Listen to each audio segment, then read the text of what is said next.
It's the Slam Dunk. Right, so have you noticed how much your power bill is these days? It's expensive, isn't it? Big time. I'm one of the few journalists who sat in a news media conference in the 1990s with the then Energy Minister, Max Bradford, and we asked him one question. We asked him if the breakup of ECNZ into all the small power retailers would mean cheaper power into the future. Bradford paused and said, of course, that's what competition's all about. Power prices and bills will come down. That's called competition. Hello, Max. Max, are you still there? Max!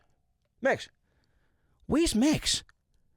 And sure, if you switch companies, you can get an immediate saving. That's true. But the rest is hogwash, Max. Power prices have continued to rise. 40% higher now than when you said that. Record profits year after year. Here's the bit I do not want you to miss. If you take away one thing from the show today, this is it. The big four generation and retail power companies, the gentailers, announced their largest ever single year rise in earnings last year in the midst of this cost of living crisis. At a time when we're all struggling, the New Zealand retailers combined took home, that's Meridian, Contact, Genesis and Mercury, they made a whopping $2.7 billion in operating profits from you. $2.7 billion. I mean, I get it, they've got to make money. I get it, they're companies, they make money. But $2.7 billion in profit off us? We've been royally screwed. Hello, Max, you still here? Max? Where's Max? We should put a search party out. Anyway, to say that we will get cheaper power into the future, it's just misleading. And they're gouging us. It's a rort, Max. A downright rort, and we've been scammed by your comments. A new survey out overnight shows half of all households and more than a third of small businesses, are struggling to pay their electricity bills compared to a year ago.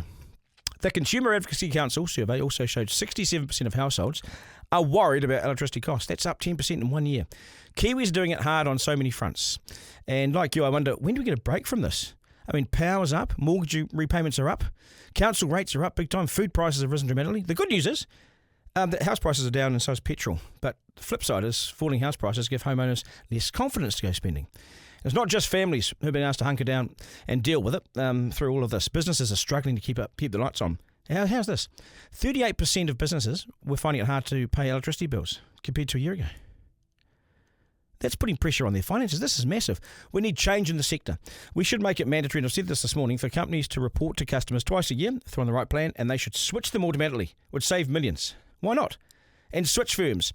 But Kiwis are getting royally screwed daily. The banks take, what do they take? They take $10 billion a year from us. They're Aussie banks, so we expect that from those pricks. But our own power companies have almost $3 billion from us. That's $13 billion combined in 1 year. Here's a perspective. That's the same as what it's costing the government to give us tax cuts. So in 4 years of tax cuts, the power companies and the banks make it out of us in 1 year. There we go. There's a bit of perspective.